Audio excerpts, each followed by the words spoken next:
Okay, so good afternoon, everyone. So today we're going to discuss about the list of government agency in the Philippines applying e-government. The Philippines has steadily advanced no, in adopting e-governance as a strategy to streamline public service delivery, enhance transparency, and reduce corruption. No? Because e-governance refers to the use of digital tools and platforms by government agencies to provide services, to communicate with citizens, and support internal operations. So the DICT has played a pivotal role no, in developing infrastructure and crafting policies that support the digital transformation of government service across the country. One notable example actually is the BIR, no, which has significantly improved its services through e-governance. So the BIR introduced the electronic filing and payment system, no, enabling taxpayers to file returns and pay taxes online. This not only reduce long lines in BIR offices but also helps improve compliance and reduce human errors in tax processing. During the pandemic, this system actually became especially important in maintaining government revenue while observing public health protocols. And to give us more details about the topic, let us all welcome our first presenter this afternoon. Go ahead. So good afternoon, everyone, and thank you, Doc, for the introduction. Let's start with the list of government agency in the Philippines applying e-governance. Together with me is Ms. Angelique Mantillas on the later part pa. So our learning intended outcomes are first, understanding e-governance in the Philippines, gain a comprehensive understanding of the concept of e-governance and its significance in the context of the Philippine government. Overview. Number two, overview of government agencies adopting e-governance. Learn about the various government agencies in the Philippines that have implemented e-governance initiatives. Third is benefit and e-governance implementation. Recognize the benefits and advantages of adopting e-governance for government agencies, citizens, and other stakeholders. Number four is challenges and barriers in e-governance adoption. Understand the common challenges and barriers faced by government agencies in the implementation of e-governance projects. Fifth is ICT infrastructure and capacity building for e-governance. Explore the importance of ICT infrastructure and capacity building for successful e-governance adoption in government agencies. Sixth is e-governance services and applications. Learn about the different e-governance services and applications offered by government agencies in the Philippines. Seven is enhancing citizens' engagement through e-governance. Examine how e-governance initiatives have improved citizen engagement, participation, and access to government services. Eight would be e-governance and public service delivery. Understand how e-governance has transformed public service delivery and efficiency in government agencies. Ninth, e-governance policy and legal framework in the Philippines. Familiarize with the policy and legal framework governing e-governance implementation in the Philippines. 10th would be monitoring and evaluation of e-governance projects. And last, lessons learned and best practices in e-governance adoption. Analyze successful case studies and best practices from government agencies to identify key lessons and success factors. For our introduction, so based on the most recent information available as of September 2021, it has been observed that several governmental entities in the Philippines have implemented e-governance strategies with the aim of enhancing service provision, fostering transparency, and facilitating operational effectiveness. It should be acknowledged that the following list may not encompass all possible items, and there is a possibility of updates or modification beyond the scope of most recent information update. Several prominent government entities in the Philippines have successfully implemented e-governance initiatives. First would be the Department of Information and Communications Technology, short for DICT. So, based on the most recent information available as of 2021, the DICT in the Philippines has assumed a leading role in spearheading an e-governance programs and facilitating the integration of digital technology inside various gov- government entities. One of the noteworthy exemplars of the DICT in the realm of electronic governance is the establishment of and execution of integrated government Philippines or iGovPhil project. This document provides a comprehensive summary of the best practice request.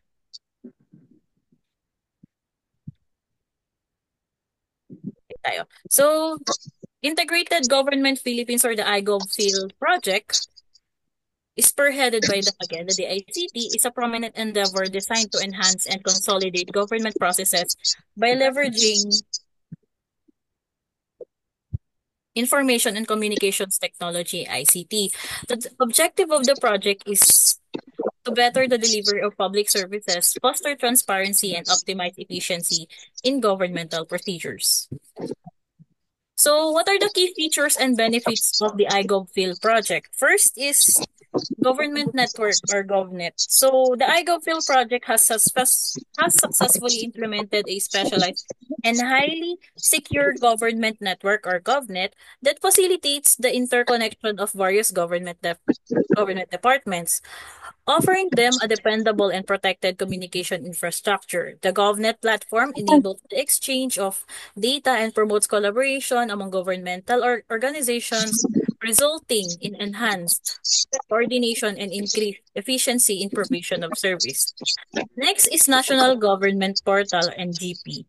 The project involved the creation of NGP, which functions as consolidated online platform providing individuals with a comprehensive range of government services, information, and transactional capabilities. The NGP streamlines the procedure of obtaining government services, hence minimizing the necessity for citizens to navigate through many agency websites. Next would be Government Web Host Service, GWHS. The iGovPhil project delivers the GWHS, a platform that offers secure and dependable hosting solutions for government organizations, websites, and online services. This measure guarantees that agency websites are easily accessible to the general public and maintain high level of availability. Next for the is email for government or eGov Mail. The eGov Mail serves a secure, standardized email platform that is specifically designed for government organization. Its primary objective is to facilitate safe communication while mitigating the potential risk associated with the data breaches. So, what we have registered GovMail sa agency din po mismo namin.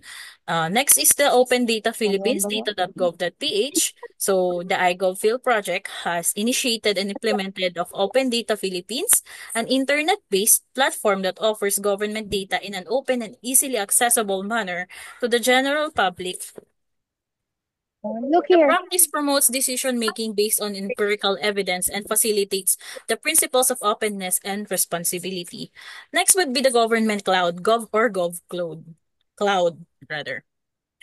The iGovPhil project implemented the introduction of GovCloud, a robust cloud infrastructure that enables government agencies to securely host and access their applications and services on the cloud platform. The GovCloud platform facilitates the implementation of cost-efficient and adaptable solutions for governmental services. Next is the Enhanced ICT Capability Building. The project encompasses various capability building activities aimed at augmenting the information and communication technology, competencies and capacities of government personnel.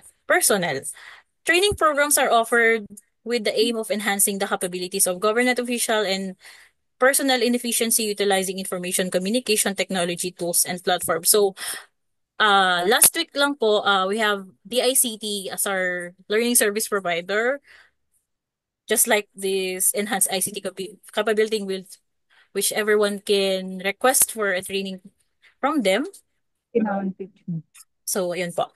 Lastly is standards and guidelines. So, the iGovPhil initiative has been instrumental in establishing a set of ICT standards, guidelines, and best practices. These measures have been put in place to maintain a high level of uniformity, interoperability, and security across various government systems and services. The digital transformation of the Philippine government has been considerably facilitated by the Department of Information and Communications Technology through the implementation of the iGovPhil project. The comprehensive approach of the project has resulted in the optimization of the government operations, enhancement of service delivery, and augmentation of transparency, thereby aligning with the country's endeavor to achieve efficient and citizen-centric governance. And then my gente. Next agency with the Department of Trade and Industry or DTI. So the Department of Trade and Industry has successfully implemented electronic governance or e-governance project aimed at improving the efficiency of business registration procedures, facilitating online business transactions, and augmenting the accessibility of business-related information and services. According to the most recent information, as of September 2021, the DTI in the Philippines has introduced a number of e-governance initiatives with the aim of improving its services and providing assistance to the business sectors. The Electronic Business Name Registration System, or EBNRS, is considered to be one of the most effective techniques in the field of digital transformation initiative. Within the realm of e-governance, this document provides a comprehensive summary of the recommended approach or methodology. So, electronic business name registration system. So, this is one of of an e-governance platform that has been implemented by the DTI in order to streamline the procedure of business name registration for individuals engaged in entrepreneurial activities and owners of small business in the Philippines. The technology facilitates the online application and acquisition of business name, thereby simplifying the registration procedure and enhancing business efficiency. So, what are the key features and benefits of EBNRS? First is online application and processing. Electronic business name registration system facilitates the online submission of applications for business name registration, hence avoiding the necessity to individuals to make a in-person visit to the DTI offices. Uh, Saves money for the transportation, simplify the transaction, and this leads to a notable decrease in the duration required for processing and minimizes administrative obstacles. Second is real-time availability checking. So the platform offers a real-time feature for checking the availability of business names, enabling customers to promptly search for and confirm the availability of their desired business name. Third would be integration with gateways. So EBNRS system is seamlessly integrated with secure online payment gateways, allowing users to conveniently make electronic payments for the required fees. This integration enhances the overall ease of the system. Simplified document submission. Fourth, the platform enables users to online submit the necessary documentations, thereby minimizing the reliance on physical paperwork. Fifth would be the automatic generation of business name certificate. Upon approval of the application, the system autonomously generates the business name certificate, which may conveniently downloaded and printed by the applicant. Next is user-friendly interface. So the EBNRS has been developed with a user-friendly interface, ensuring accessibility and ease of navigation for all users, regardless of their level of technicality or proficiency. Next is the improve efficiency and transparency. So the implementation of the EBNRS has yielded notable enhancement in the operational effectiveness of the business name registration procedure, resulting in a reduction in processing duration and eradication of human inaccuracies. Furthermore, it improves the transparency by offering users immediate notifications regarding the state of their application. Lastly, so the digital inclusivity. The EBNRS facilitates digital inclusion by providing entrepreneurs from various geographical locations, including rural areas, with the opportunity to register their business names through online platform. This initiative aims to ensure equitable access to government services for all individuals. And lastly, the electronic company name registration system serves as a prime example of how the implementation of e-governance may effectively optimize administrative procedures, alleviate bureaucratic complexities, and foster a more conducive atmosphere for company operations. Through the implementation of these measures, the DTI actively contributes to the government's ongoing endeavors aimed at enhancing the business environment in the Philippines and fostering the expansion of commercial sector. Third agency on the list is the Department of Finance or DOF.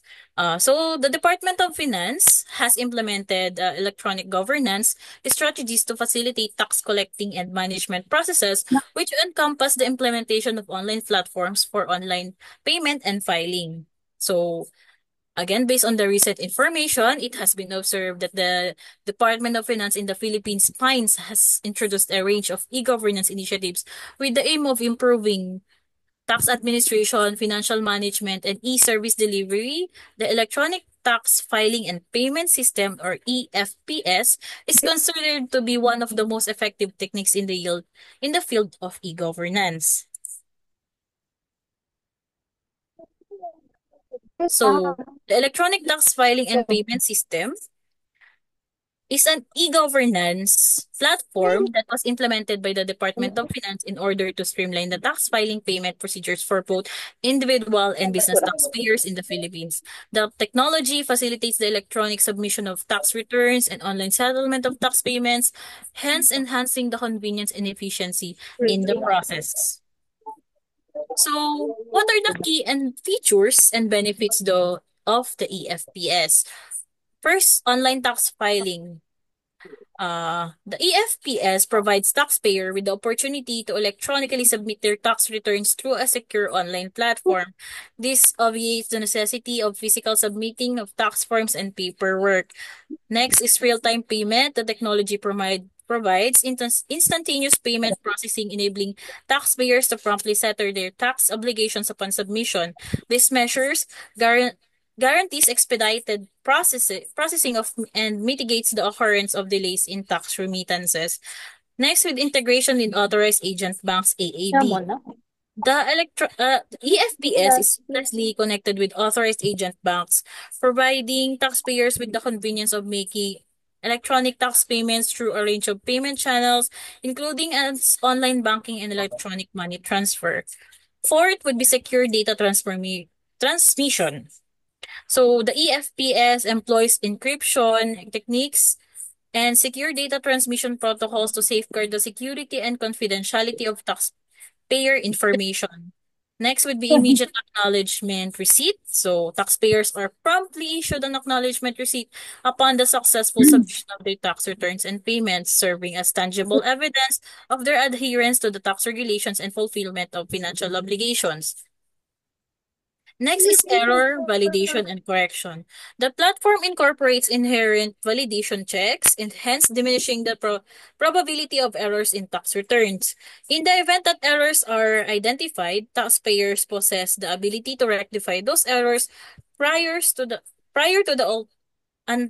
ultimate filing. So, next is time and cost savings.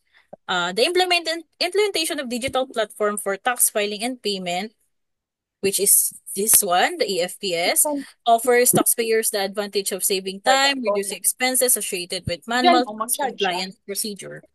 Maarte pala yung phone mo, no? So, enhanced data accuracy.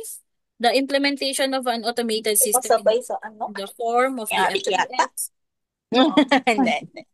Excuse me po. Go, go. Go, go, go, go, go, go. Na pagkain. Ma'am, please check your mic po. 2, 3. Ang sinawag ko. Sabay mo ba kay Ate Rhea? So, again, the implementation of automated system in the EFPS serves to mitigate the occurrence of data input errors, hence enhancing the precision of tax filings and diminishing the necessity for manual verification. Next is faster processing and refunds. The utilization of electronic tax filing and payment systems enable tax authorities to enhance the efficiency of tax return processing, hence facilitating the expedited processing of tax refunds where applicable. Dapat daw galing lang Lastly, sa it increased Power tax compliance. Ma'am Angelica, excuse me po. So last again, increased tax compliance. So the enhanced simplicity and user-friendly features of the EFPS serves as catalyst for fostering higher levels of tax compliance among taxpayers, hence resulting in notable upsurge in tax revenue for the government. So the EFPS really has Bay ako itim. played a Gamit na pivotal gamit role talaga to in sa akin. advancing the digital transformation of tax Kakainit administration lang. in the Philippines. The Mga EFPS lugar. serves as a prime example of best practices in e-governance for revenue, collection, and financial management within the Department of Finance, as it streamlines tax compliance procedures, enhances operational efficiency, and improves the overall experience of taxpayers. Portrait. Fourth agency on our list is the Bureau of Internal Revenue, as said by our professor. So the Bureau of Internal Revenue, or BIR, has implemented electronic governance systems to facilitate tax administration processes, allowing taxpayers to electronically submit tax returns to make online payments. So kindly similar to the Department of Finance, but let's see. According to the most recent information, so the BIR in the Philippines has introduced a number of e-governance initiatives aimed at optimizing tax administration processes and improving the quality of services provided to taxpayers. One of the exemplary strategies employed by the BIR is the realm of electronic governance, is the implementation of electronic tax filing and payment system, again, the EFPS. As previously indicated, this initiative stands as a commendable practice within the Department of Finance. Grayson, sarili. So, the EFPS BIR is an e-governance platform that has been deployed by the Bureau of Internal Revenue in order to streamline process of online tax filing and payment taxpayers residing in the Philippines. The EFPS facilitates the electronic submission of tax returns and settlement of tax obligation for both individual and business taxpayers. This online platform enhances the efficiency and convenience. So, its key features is its user-friendly interface, just like what we previously Sino ba yan, May? discussed, secure data transmission, real-time tax payment, immediate acknowledgement receipt, integration with authorized agent banks, error validation correction, time and cost savings, faster processing and refunds, and increased tax compliance. So the EFPS played a crucial role in boosting tax administration in the Philippines through its advocacy for digitization and optimization of tax compliance procedure. The aforementioned deployment of BIR can be regarded as an exemplary instance of successful e-governance, specifically in terms of revenue production and financial management. Fifth agency would be the Department of Health, or DOH.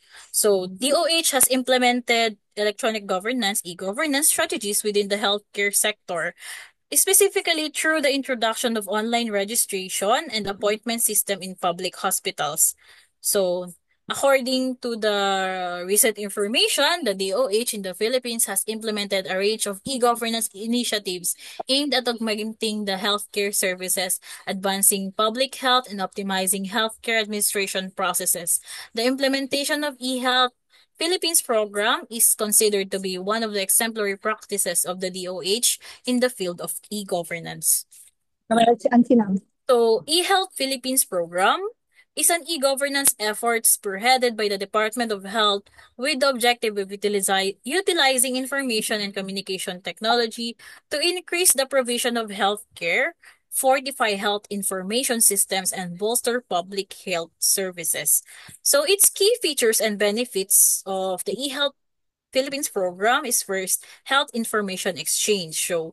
So the eHealth Philippines initiative has successfully implemented the health information exchange platform, which enables authorized healthcare providers to securely exchange and retrieve patients' health information in an electronic format. So the implementation of this interoperable system enhances the coordination of treatment and fosters improved patient outcomes. Next would be the electronic health records. So this program aims to facilitate the implementation of EHRS, in healthcare facilities, thereby facilitating the digital documentation and retention of patient health information. Electronic health records offer a comprehensive overview of patients' medical history, thereby enhancing healthcare decision-making processes and promoting patient safety. Third would be the telemedicine and telehealth services. The eHealth Philippines promotes the utilization of telemedicine and telehealth services as a means to deliver healthcare consultations and services to patients in geographically isolated and underserved regions. This intervention enhances healthcare accessibility that mitigates obstacles to medical consultation. So, next would be public health surveillance. So the program employs electronic governance and data analytics methodologies to augment the surveillance of public health and monitoring of diseases. This facilitates timely identification and prompt reaction to instances of disease outbreaks and health hazards. Next is health promotion and education. eHealth Philippines leverages digital platforms for health promotion and education, disseminating important health information, preventing measures, and disease management guidelines to the public. Next is the mobile health initiatives, mHealth. So this program incorporates mobile health activities including mobile applications and SMS-based services as means of disseminating health information, reminders, and alerts to individuals. Next is health facility registry. So, eHealth Philippines is responsible for the maintenance of the health facility registry, which serves as a comprehensive database, including information about healthcare institutions and services throughout the Philippines. The implementation of this register serves to improve the public's access to healthcare services and aid in the strategic planning and allocation of healthcare resources. Second to the last is interconnectivity with local government health units. So the program aims to enhance interconnectivity between the Department of Health and local government units with the purpose of facilitating and sharing of data and coordination. This is intended to improve the effectiveness and healthcare delivery. Last would be the health information security and privacy. So eHealth Philippines prioritizes the implementation of robust security and privacy protocols to safeguard patients' health information and uphold the principles of confidentiality. So, the Department of Health has exhibited and dedication to utilizing the technology for enhanced healthcare services, improve health outcomes, and fortified health information management through the implementation of the Health Philippines program. This exemplary best practice serves as a demonstration of the potential of e-governance in effecting transformative change within the healthcare sector and bolstering public health outcomes in the Philippines. Sixth on the list is Social Security Systems or SSS. So, SSS has successfully adopted electronic governance projects aimed at facilitating online access to members' contribution, benefits, and loans. So, the social system in the Philippines has introduced a number of e-governance initiatives aimed at improving service delivery and offering greater convenience and efficiency to its members. One of the most effective strategies in the realm of e-governance is the implementation of online platform for members' registration and benefits application inside the SSS.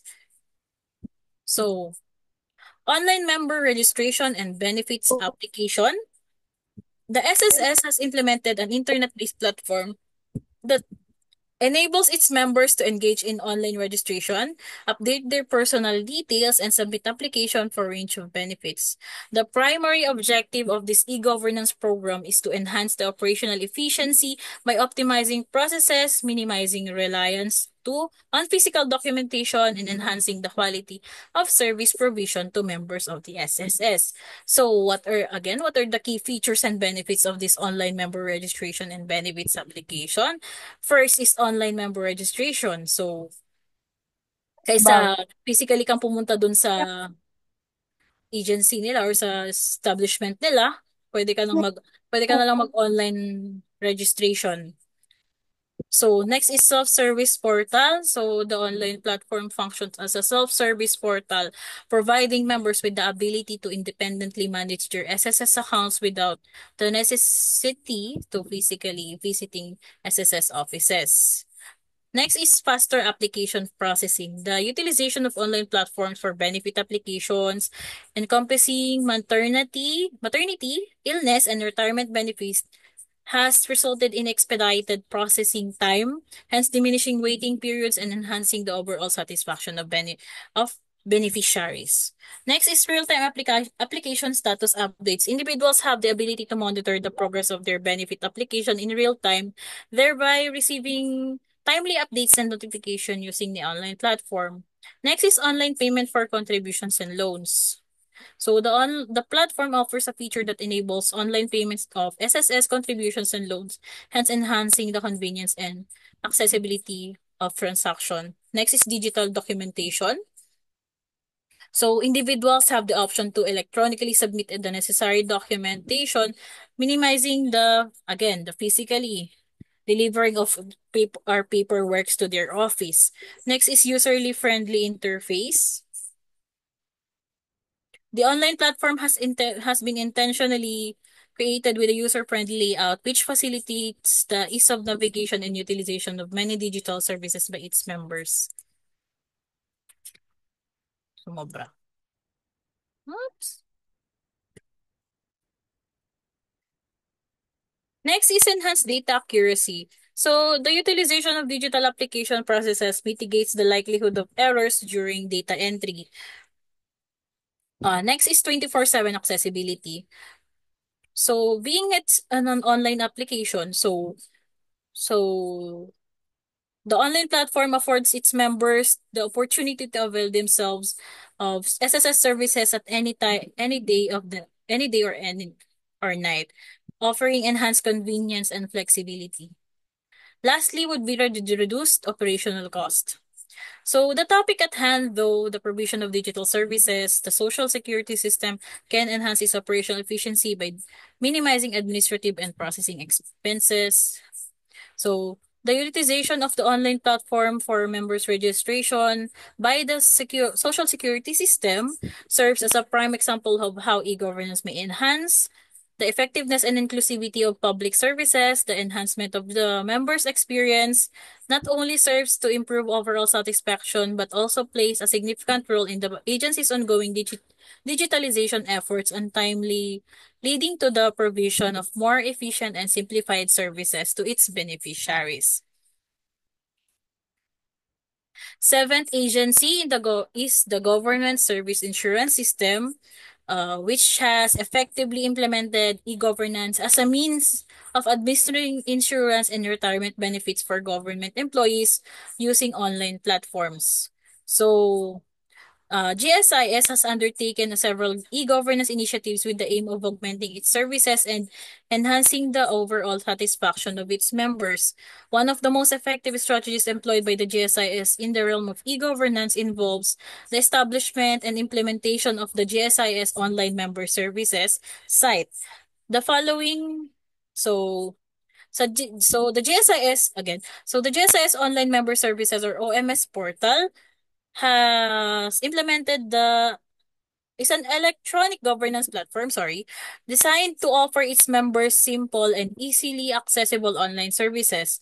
The portal provides a range of features and services aimed at aiding members in the management of their GSIS accounts and facilitating more efficient access to benefits and services. So what are its key features? First is personal account management. Members of GSIS who have completed the registration process are able to access their individual accounts via the OMS portal. Within this portal, registered members are granted the ability to review their membership and service records, loan details, as well as contribution made to the system. So kahit kunyari may kulang, lalabas din sa system. Papakita rin sa system nila. Next is online loan application and status tracking. So the portal provides member with the opportunity to submit online application with range of GSIS loans and monitor the progress of their loan request in real time. So Ang alam ko dito ngayon is ang GSIS Touch, which is gamit na gamit ko na rin. Which, yun nga, kinaka ng system nila na monitor mo agad kung na-approve na ba yung loan mo and na-credit na ba yung loan mo. Ganun. Next is benefit claims. So, individuals have the option to submit claims for various benefits, including retirement, disability, and survivorship via the OMS portal, thereby streamlining the application procedure. Next is electronic document submission. Individuals have the option to online submit the necessary documentation for loan applications and benefit claims. Thereby, again, the most target of our e-governance is the reducing the necessity for us to be physically on this office. So next is the pension computation. So the OMS portal offers a range of computation tools that enables members to accurately estimate their anticipated pension benefit, hence facilitating the effective retirement planning. Next is online appointment scheduling. Is that users have the ability to efficiently manage their appointments with GSIS offices by utilizing the portal, hence enhancing resource allocation and minimizing waiting durations. Kasi alam natin, pag nag-field tayo, ang tagal ng waiting talaga natin. So next is payment facilities. The online portal provides member with simple payment alternatives for GSIS contributions and loan amortizations through the provision of online payment services. So recently, we know na meron kaming mga members na gusto nang bayaran yung loan nila agad-agad. So GSI provide these payment facilities for them to easier pay their contributions or amortizations. Next is comprehensive member communication. So the OMS portal functions as a means of communication between GSIS and its members, facilitating dissemination of the updates, notification, and significant announcements. Last on the list is enhanced data security. So the platform guarantees the protection of data security and confidentiality by using strong encryption methods and employing secure protocols for data transmission. Last is the user-friendly interface. So the OMS portal have been developed with an interface that prioritizes user-friendliness, hence facilitating members' navigation and utilization of the various services offered. So the GSIS showcases its dedication to embracing an e-governance strategies in order to enhance service provision and member satisfaction through the implementation of the GSIS online member support site. So the OMS portal facilitates the simple access of GSIS member to their accounts and enabling them to efficiently manage their benefits and engage with GSIS. So, and this platform enhances the efficiency and accessibility of government services pertaining to insurance and retirement benefits. So this discussion will be continued by Ms. Angelique Mantillas. Thank you po.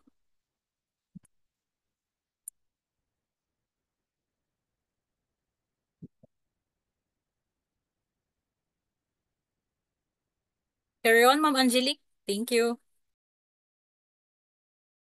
Good afternoon, everyone. Good afternoon, Doc. Okay, to start with, and to continue our topic,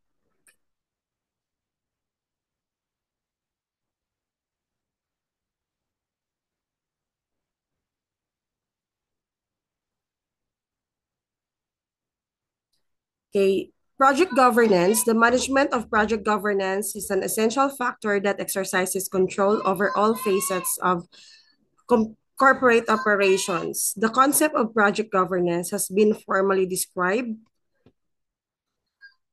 in the project management body of knowledge as a supervisory function that is in accordance with the organization's governance model and spans the entire life cycle of the project. Below are the commonly cited definitions of governance. So governance can be defined as the comprehensive framework encompassing a set of duties, principles, and procedures aimed at attaining certain objectives of a project while taking into account the concerns and welfare of the organizations involved and their various stakeholders. Governance is the working framework that delineates the procedures and mechanisms responsible for overseeing and directing an organization's projects and strategic goals.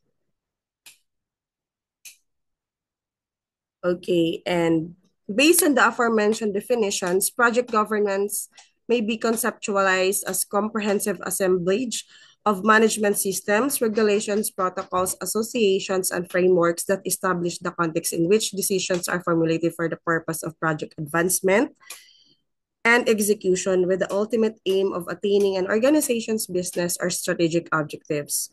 In order to establish a project governance framework and ascertain the appropriate level of governance necessary for overseeing planned projects, numerous elements must be taken into account.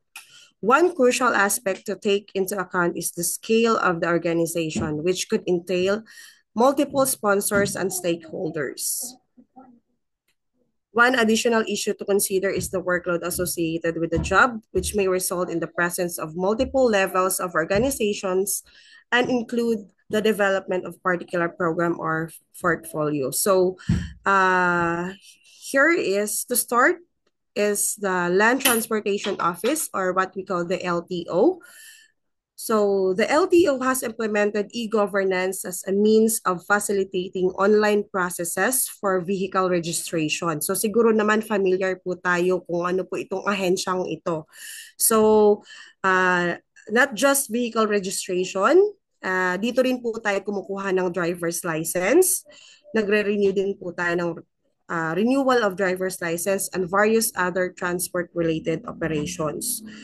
So, based on the most recent information available as of September 2021, the LTO in the Philippines has introduced a range of e-governance projects aimed at enhancing the modernization of its services and optimizing the efficiency of vehicle registration. So kung dati, hindi pa po tayo masyadong manual pa po yung ginagamit natin pagdating sa pagre-rehistro ng ating mga sasakyan. Ngayon, the LTO use the e-governance platform already. So, also the licensing sa pagkuha natin ng mga lisensya, meron na dati sa mga LTO offices lang talaga. Ngayon, makikita natin, meron na po tayong mga other LTO branches na nasa malls para po ma-maximize po talaga at hindi masyadong crowded sa mga LTO branch offices po natin and other transportation-related operations. So one of the most effective strategies in the field of e-governance is the adaptation and utilization of the Land Transportation Management System, or what we call the LTMS. So this document provides a comprehensive summary of the best practice in question. So ano nga po ba itong LTMS or the Land Transportation Management System? Next slide, ma'am.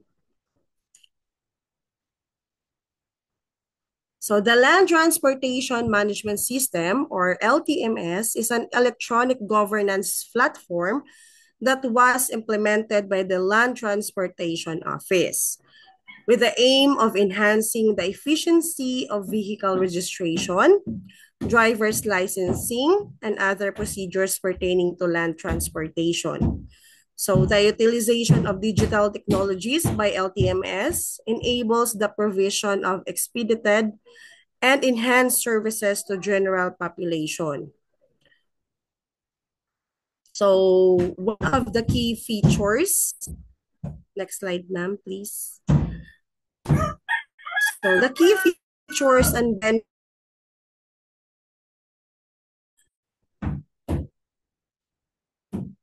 okay, balik mo na, ma'am Grace. Done. So the land registration also has undertaken e-governance efforts aimed at the digitization of land records and the enhancement of efficiency in land registration procedures. Based on the most recent information available as of September 2021, it can be observed that the land registration, or the LRA, in the Philippines has achieved, notable progress in the implementation of e-governance projects aimed at enhancing land registration and property-related services.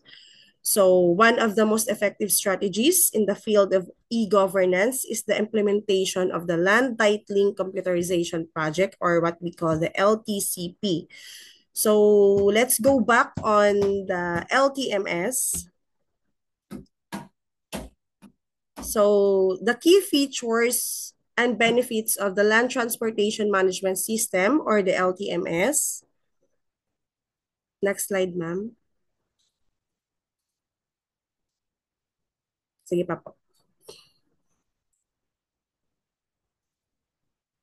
Okay. So the key features and benefits of Land Transportation Management System is, first is the online appointment system. So the LTMS provides an internet-based appointment system that enables individuals to conveniently arrange appointments for a range of LTO services. So this method effectively mitigates the issue of lengthy queues and waiting periods experienced at physical LTO offices. So, kung na-experience po ninyo, kung kayo po ay magre-renew ng inyong lisensya or inyong sasakyan, laging inaano ng LTO na yung LTMS nyo yung titingnan nyo po or mag-register po kayo muna sa LTMS. Kasi dito rin po nila nakikita yung anong sasakyan ang hawak mo or ano yung lisensya na or anong codes or yung tawag niyan, anong pwede mong hawakang ano ko, manual ba or automatic. So dito rin po nakikita. At saka pag ikaw ay for example, nag-rent a car, usually sa ngayon dahil nga maraming carnapping. So ang isa sa mga kinakailangan ng mga car owners para bago mo siya rentahan is yung iyong LTMS. Kasi nandoon na lahat ng records na posibleng makuha po sa inyo. So next key feature is the electronic renewal of drivers. Balik po mo naman, of driver's license. So the implementation of LTMS enables drivers to electronically renew their licenses, hence obviating the necessity of physically visiting the LTO office's premises. So this enhances the convenience and accessibility of the renewal procedure. So electronic na din po yung sabi gaya na sabi ko kanina, electronic na din po yung pag-renew po ng driver's license. So usually yung mga new registration pa lang dun talaga sa required silang pumunta sa mga LTO offices talaga. Pero yung mga dati nang merong lisensya, pwede na silang mag-renew sa mga malls or designated LTO offices po ng depende po sa lugar po ninyo. And next is the online vehicle registration. So the implementation of the LTMS system provides vehicle owners with the opportunity to conveniently register their vehicles using an online platform, thereby streamlining the registration procedure and minimizing the need for physical paperwork. So kung meron po kayong more than one or more, sobra sa isang sasakyan, mas madali kasi through online na yung pagre-rehisto nyo. So next is the license and vehicle record database. So the LTMS system is responsible for the management of a centralized database that contains driver's license and vehicle registration information. So ang primary objective po nito is para ma-ensure yung precision and uniformity of the data stored inside the system. So yun po. Next is one of the key features is also the cashless transaction. So The LTMS also enables the execution of cashless transactions for various services provided by the LTO.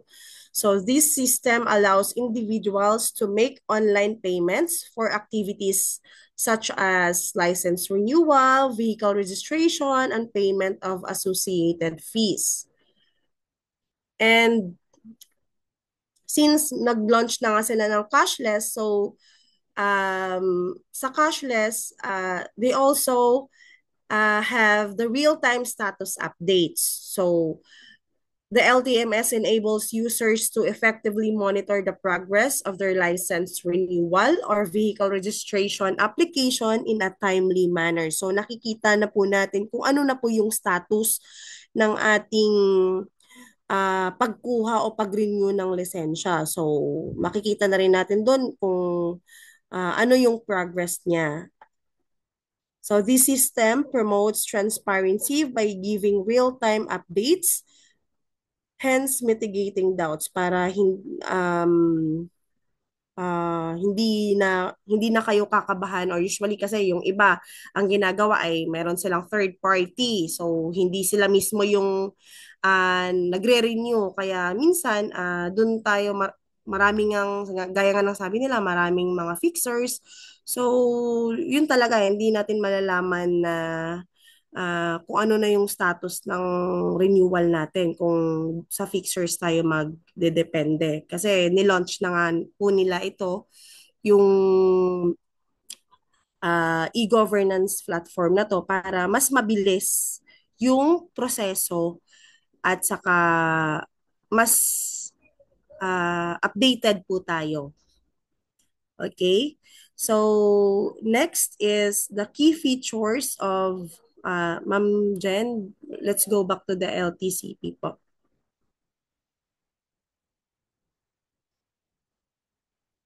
Okay, so the Land Titling Computerization Project, or the LTCP, is an e-governance program implemented by the Land Registration Authority with the aim of digitizing and modernizing the process of land registration. So yun, the primary objective.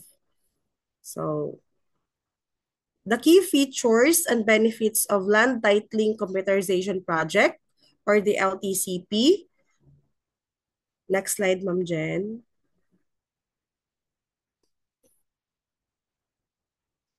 Sige pa.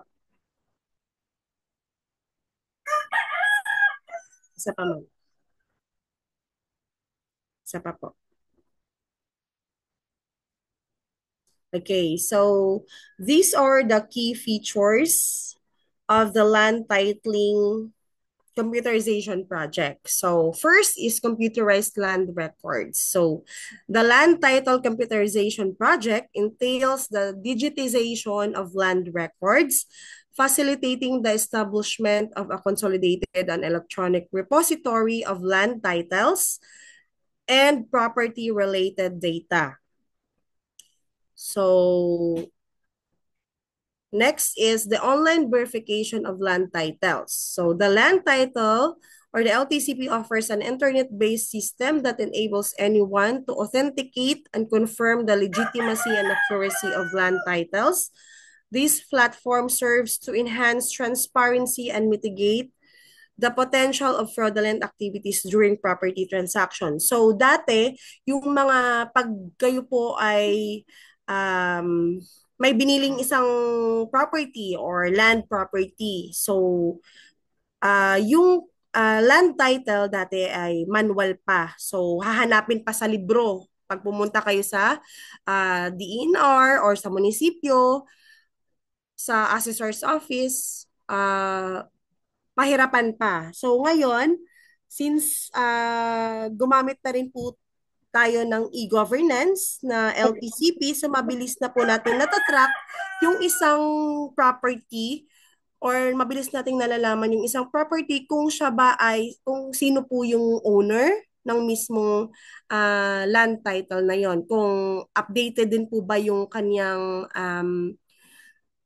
tax na binabayaran po yearly. So, yon. Also, Yung pag-authentication, gaya nga ng sabi ko kanina, na kung legit po ba na talagang ito ay may titulo o wala. Kasi minsan ay scam tayo sa mga binibili nating properties. Kaya mas maganda na merong LTCP na ngayon ang ating government para mas mabilis po yung ating pag-serve sa ating mga clients na malaman po nila kung yung lupang binili nila ay goods o hindi.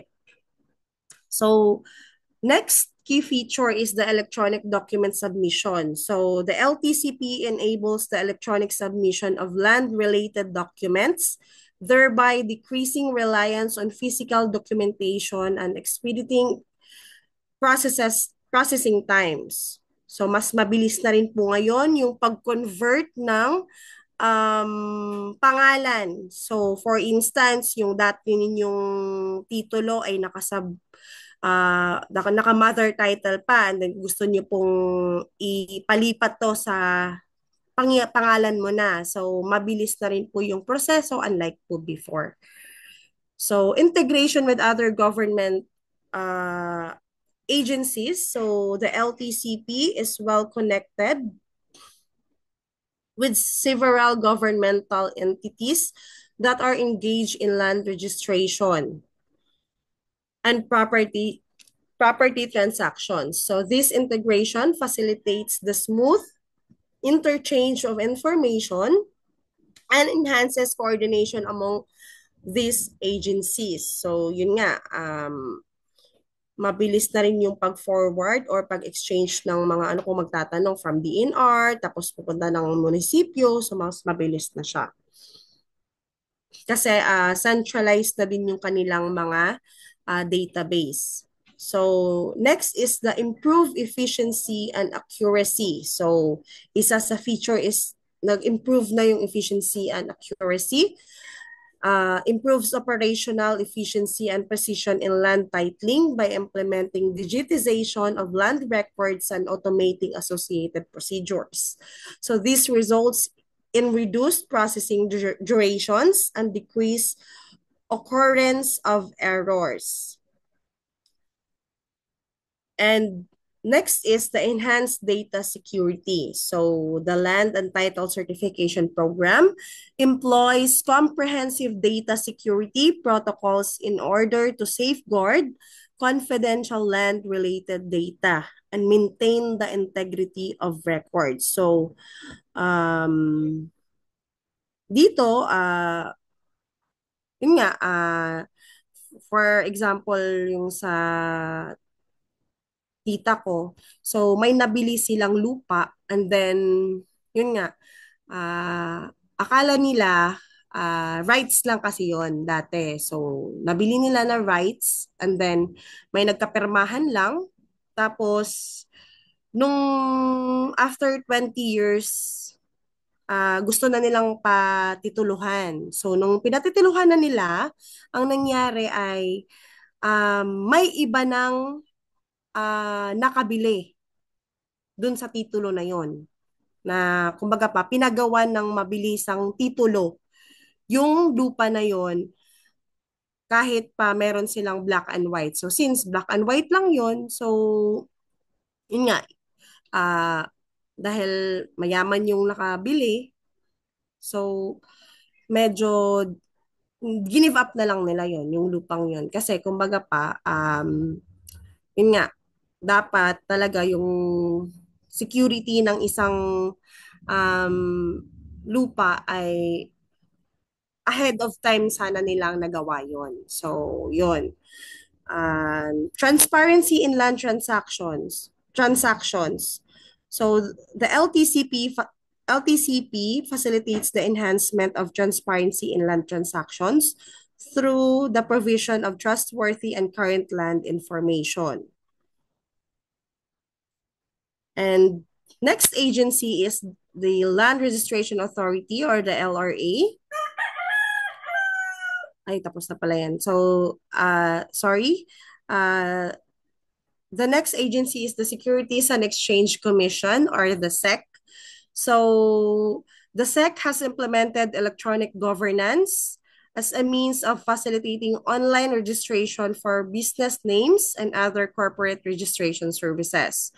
So for instance, kung kayo ay familiar po sa mga registered cooperatives, so dapat nire-register sa SEC muna. So for example, kayo ay isa sa mga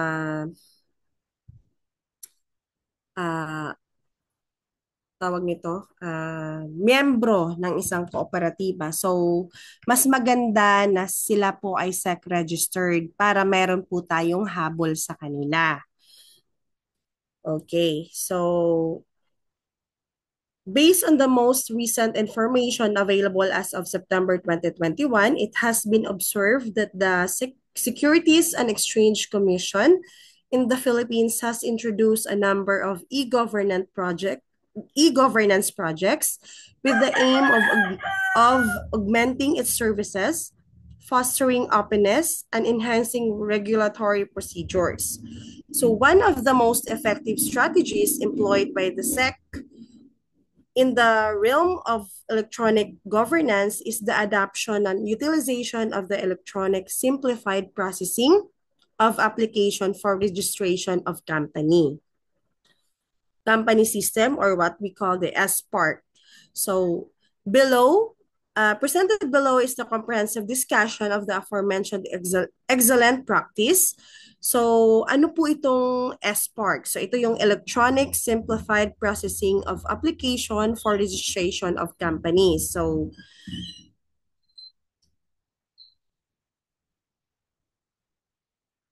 the Securities and Exchange Commission has implemented the Electronic Simplified Processing of Application for Registration of Company, or what we call the SPARC, an electronic governance platform designed to enhance efficiency and accelerate the registration procedure for newly established firms and organizations.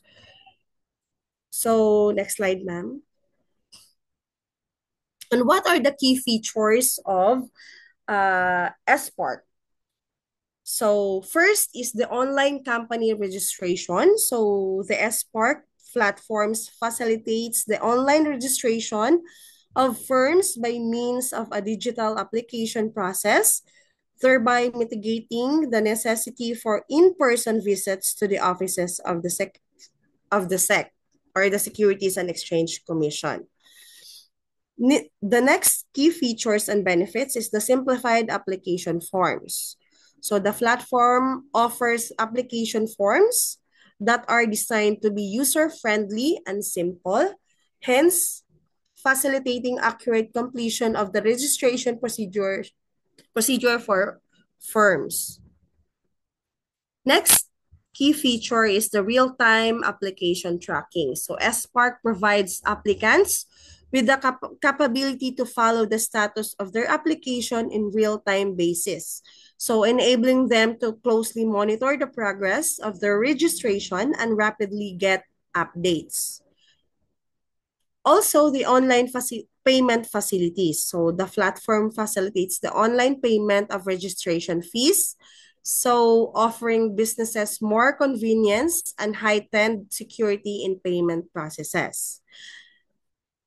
Third to the list is the electronic submission of documents. So the system facilitates the electronic submission of essential papers, thereby mitigating the need for physical paperwork and streamlining the process of document administration.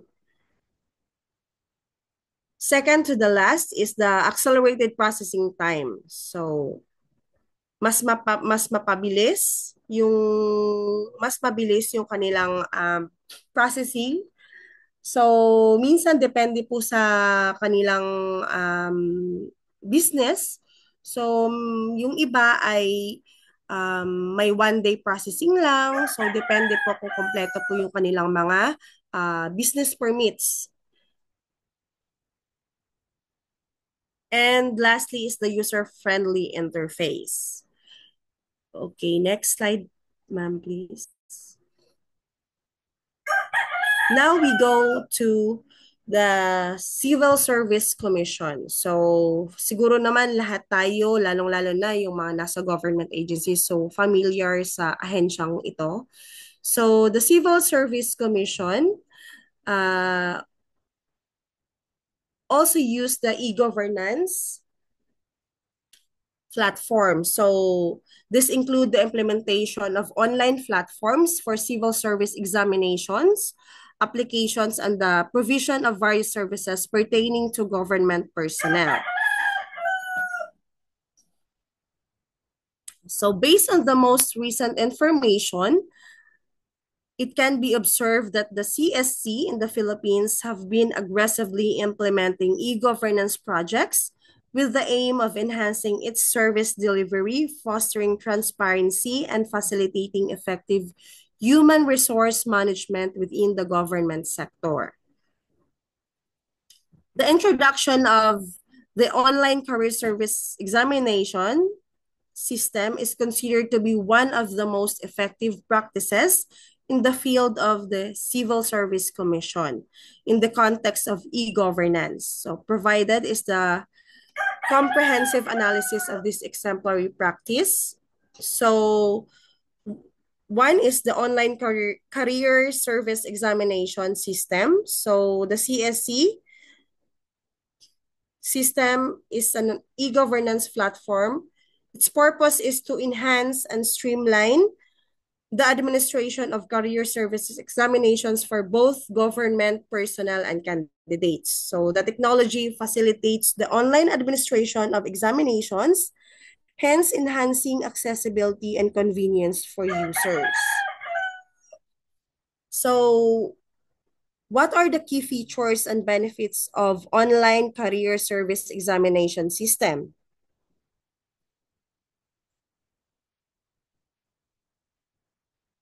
So una, the online examination application. So individuals to conveniently submit their applications for career service examinations electronically, thereby reducing the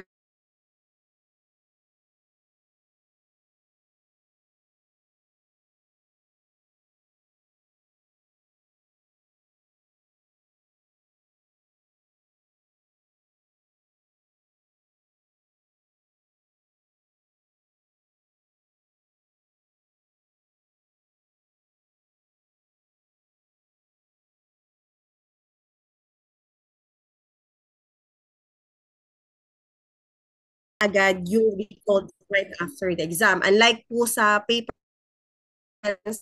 test, aabutin pa po yata ng 45 days may manok. I don't know the exact day kung ilang months po ba, pero at least 2 months siguro yung result ng paper and pencil test, unlike dito sa online. So, also the real-time schedule and availability. So the system offers up to the current information regarding examination schedules, venues, and available slots, enabling applicants to select their desired date and location. So kaso nga lang, itong online ng CSCS, meron lang siyang location. For example, dito sa Manila, ang alam ko lang yata is dito lang sa central office, dito sa May Batasan. And depende rin sa slot kasi every day or every month nag-aalat lang sila kung ilang slot ang pwedeng mag-exam. Kasi before, yung friend ko nag-apply dyan, konti lang yung kanilang mga computer na pwedeng pag-examan. At saka, yung payment ng online is mas mahal compared sa paper and pencil test or yung sa manual test ng CSC. 500 lang, parang sa online, pag nag-online ka is 750 ang bayad. So, next is secure and proctored examination. So the CSE system is designed to uphold the integrity of the examination process through the implementation of secure and proctored online testing processes. So secured kasi naka-CCTV sila, so bawal po silang tumayo during the exam. At saka mas pinaikse po yung time limit compared po sa time limit per subjects compared po siya sa manual examination ng CSC. So, in immediate examination results. So, gaya ng sabi ko kanina, after mo mag-exam, automatic malalaman mo na agad kung ikaw ay pasado ba o hindi. So, kung hindi ka pasado, basta may pera ka, pwede ka ulit mag-exam or mag-file ulit ng ilang beses kung gusto mo. Basta may pera ka. And also reduce paper usage. So this online examination results in a reduction in paper consumption, so making a positive contribution towards environmental sustainability. So para hindi rin maubos lahat yung mga puno natin. So, enhance accessibility. So the provision of online examinations by the Civil Service Commission enhances the accessibility of career service examinations to individuals residing in diverse locations of the Philippines.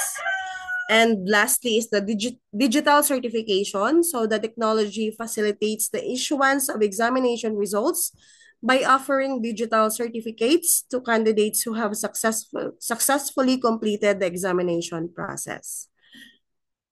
Okay, next agency is the Department of Education. So the Department of Education has implemented e-governance strategies to facilitate the use of online enrollment systems. So school information systems and other services pertaining to education.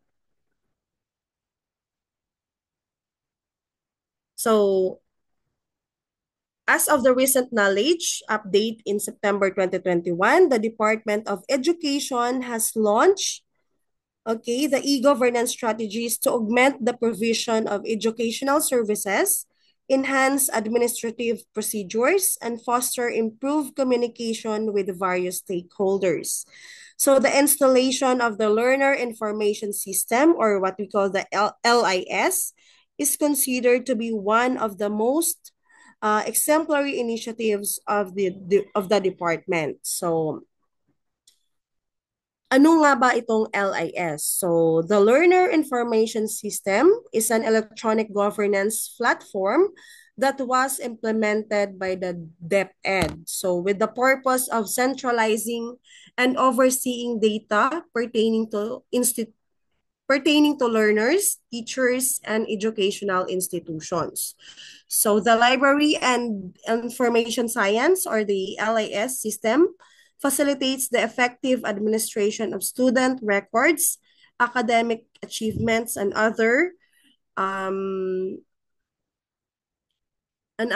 key features. Okay, so isa sa key features ng ating LIS ay the comprehensive learner profiles. So, next slide, ma'am.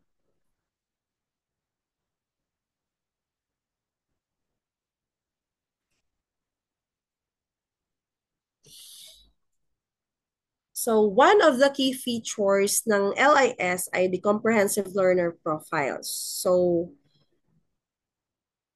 it serves as a single repository for learner profiles encompassing vital data such as biographical information, educational background, attendance records, and assessment outcomes. If you're familiar with LIS, sino yung mga teachers dito? So, ito po yung ginagamit na ngayon ng mga teachers pag nag-i-input sila ng mga school records pag mga enrollees nila. So, dati, pahirapan pa kung ano yung, for example, kung nag-stop ka at hindi mo natapos yung pag-aaral mo ng grade 8. So, yung dati, babalikan mo pa kung anong school yung credentials mo. Ngayon, makikita na or malalaman na ng teacher kung saan ka mag-enroll ulit, yung school kung saan ka nag-stop at kung saan ka graduate. Kasi ang kukunin, alam na nila sa LIS yung student learners ID mo. Kaya meron po tayong tinatawag na LRN or Learner's Reference Number. So, yun po. Yun po yung karaniwang ini-input doon kasi bawat student ay may unique student learners number. So next is the enrollment and registration management. So the implementation of a learning information system enables the educational institutions to enhance the efficiency of student enrollment and registration procedures, thereby mitigating the need for excessive paperwork and administrative responsibilities. So next daw po is the academic performance tracking. So the technology facilitates the continuous monitoring and tracking of students' academic performance in real time. So providing prompt interventions and help for students who are facing difficulties. So dito rin natin makikita kung yung bata ba ay kailangan po ng close monitoring kasi hindi sila sunod or hindi nila nasusundan yung curriculum or yung lessons ng kanilang mga teachers. So next is the data analysis and reporting. So the LIS enables the process of data analysis and reporting, thereby equipping educational officials to make informed decisions based on data for the purposes of educational planning and policy recreation. Also, one of the key features of LIS is for school and teacher information. So, it encompasses data pertaining to educational establishments and educators, thereby offering a holistic perspective on educational institutions and their staff, and also for the parent and guardian access. So the system has the potential to grant parents and guardians access to their child's learner profile. So allowing them to oversee and evaluate their child's progress and academic achievements. And lastly is the integration with other DepEd systems. So the LIS with other systems within the Department of Education, such as the National Achievement Test or the NAT, results allows for the consolidation of educational data. And then the next agency is the Philippine Statistics Authority, or what we call the PSA. So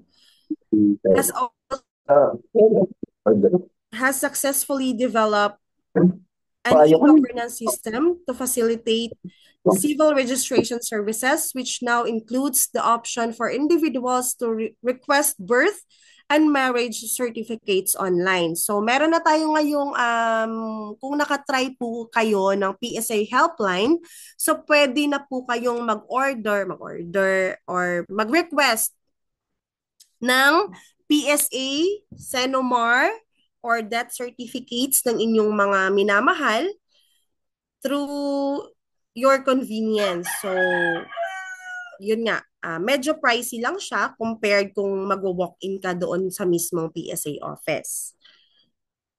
So, one of the most effective strategies in the realm of e-governance is the adoption and implementation of PhilSys. So, ito yon yung bagong nilaunch nila. So, commonly referred to as a national ID system. So, this document provides a comprehensive summary of the best practice in question. So, what is PhilSys? So, the Philippine Identification System or the National ID System. So, it's an ambitious e-governance program spearheaded by the Philippine Statistics Authority with the aim of implementing a comprehensive national identity system that encompasses all Filipino citizens and permanent aliens. So the objective of PhilSys is to provide each individual with a distinct and safeguarded 12-digit national ID. So lahat naman po siguro tayo meron ng national ID. So since ito ay batas na, so kailangan po talaga nating rehistro. Dahil kahit anong gusto nating gawin, ay sisingilin talaga tayo nito. So this initiative seeks to streamline the provision of public services and bolster the reliability of identity authentication in diverse governmental dealings. So what are the key features and benefits of the PhilSys? So unang-una is the universal and unique identification. So the PhilSys allocates a distinct 12-digit national ID to each Filipino citizen and resident alien, establishing a connection between them and crucial demographic and biometric data. So next is the centralized identity management. So the system serves as a centralized platform for identity management, thereby guaranteeing the informity and precision of individual records across various government institutions. Third is improve efficiency in public service delivery. So the implementation of PhilSys enhances the efficiency of public service delivery through the establishment of a uniform and dependable mechanism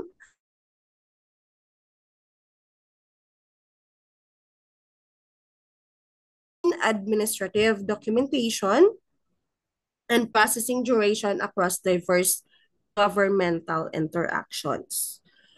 Fourth is the enhanced financial inclusion.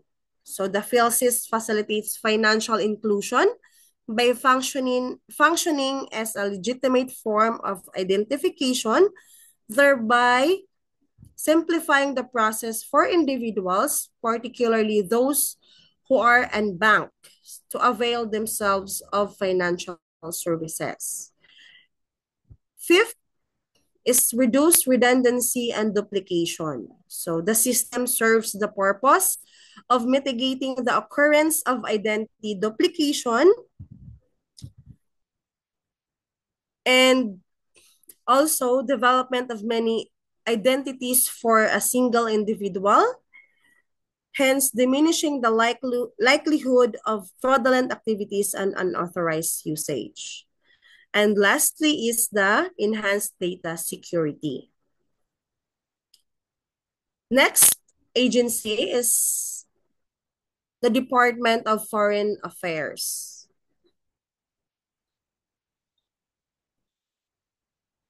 So the utilization of e-governance by the DFA has been observed in the implementation of online systems for passport application and appointment processes.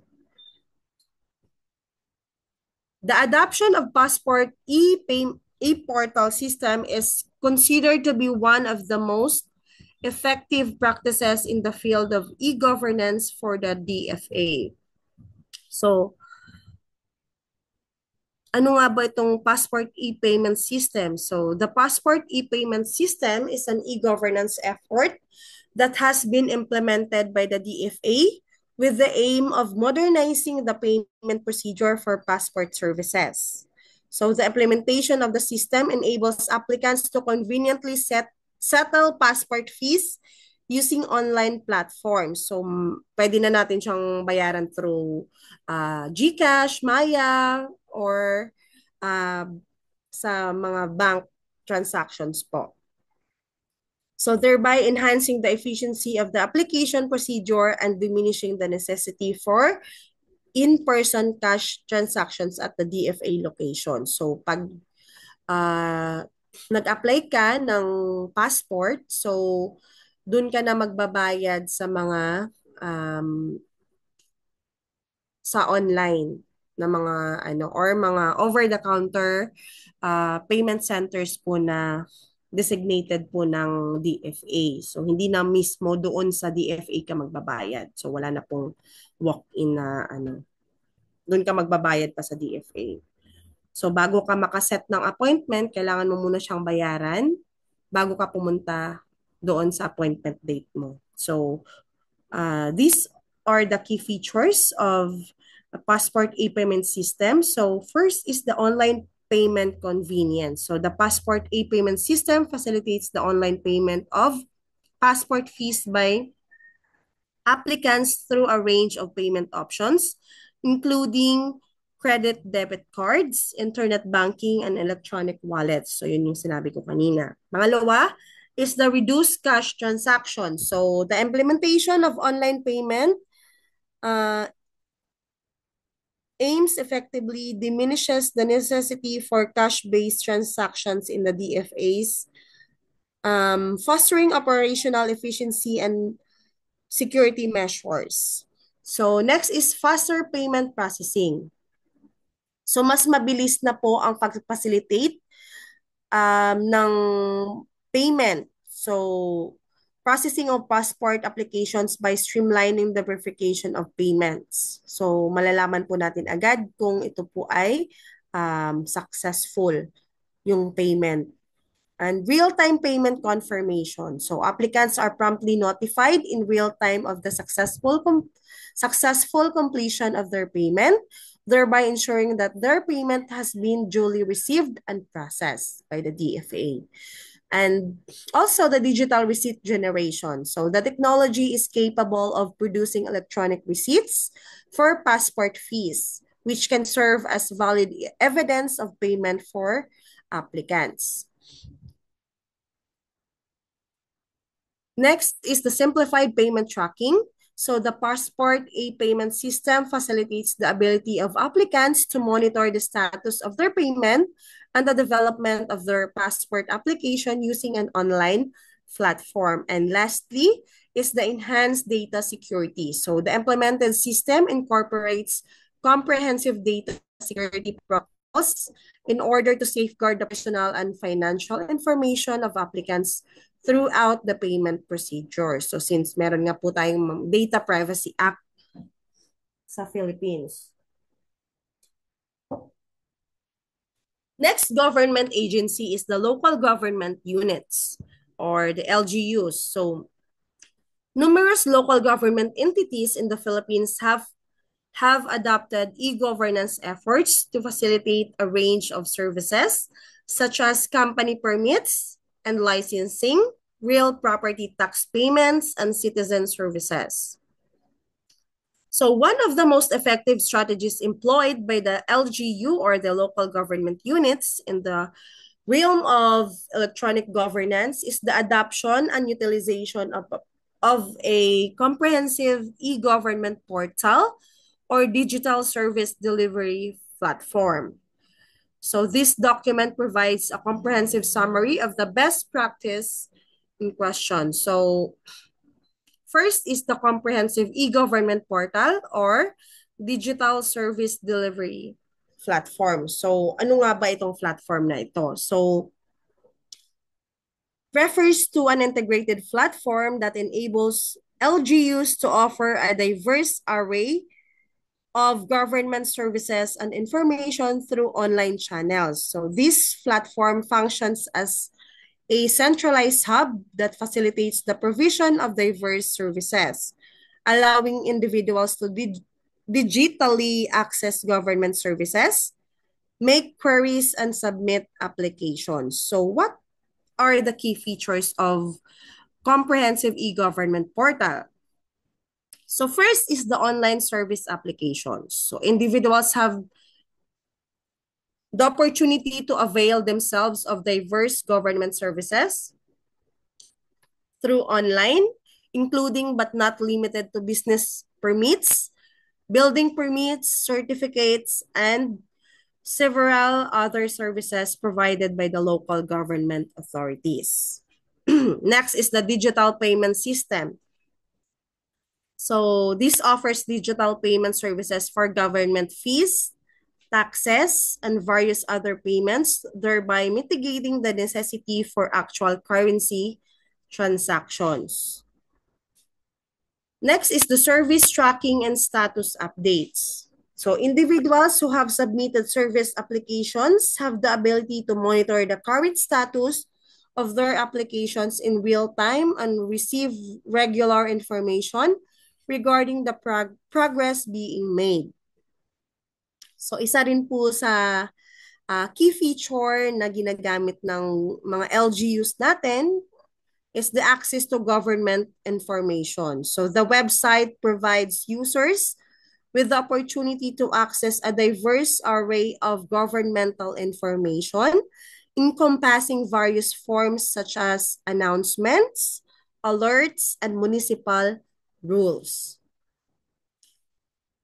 Next is citizen feedback mechanisms. So the platform may have methods for citizen feedback, enabling residents to offer ideas, suggestions, and grievances to their respective local government authorities. So we in the government, meron po kaming tinatawag na CSMF or the Client Satisfaction Survey. Doon po ina-assess kung natuwa ba yung kliyente po natin na siniserbihan sa serbisyong binigay po ng ahensya nyo or hindi.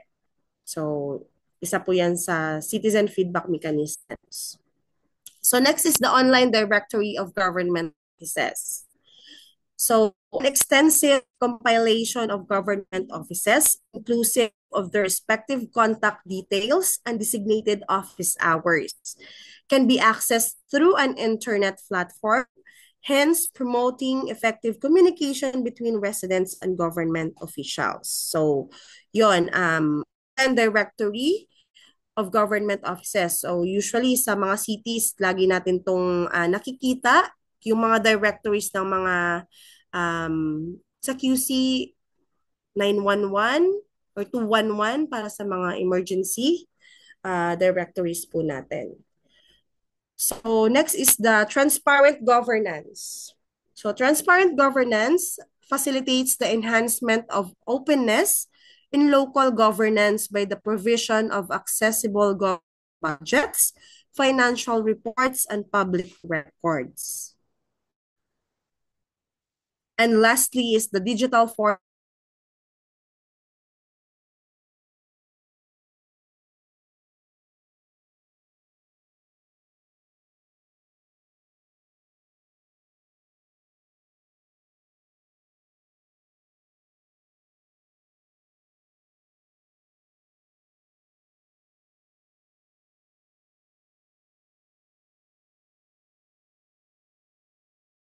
Thank you, everyone. Thank you, Doc.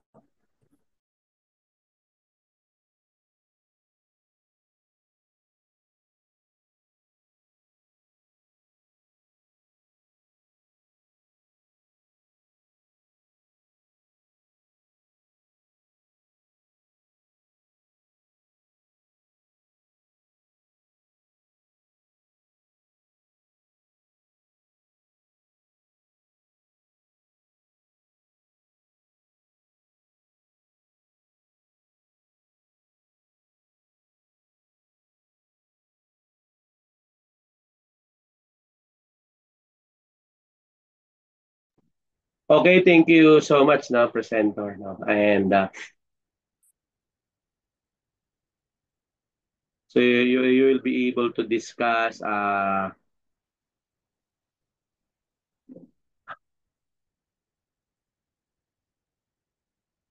available, no, e-governance application in our government agency. Thank you so much. Okay, sige, next presenter tayo. Good Very afternoon comprehensive, po. ano? At least nakita natin sa government, marami talagang application ng digital, ng e-governance. So, yan ang magagamit yung example sa exams, no? Lalo kung connected kayo sa mga agency na yan. Anong pinaka-topic nito?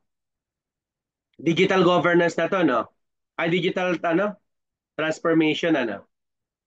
Tama ba? Yes po, Dean. May taga-civil service ba dito?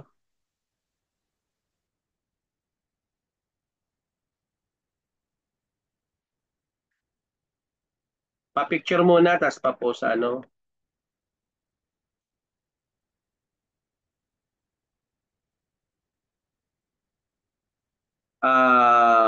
I am one of those who actually presented the civil service, no? Ang civil service may program na digital transformation. Para I think available din sa website nila right now. Kami ni Doc Abweg from Palawan State University ang speaker. And I think nasa e-learning na nila. Okay?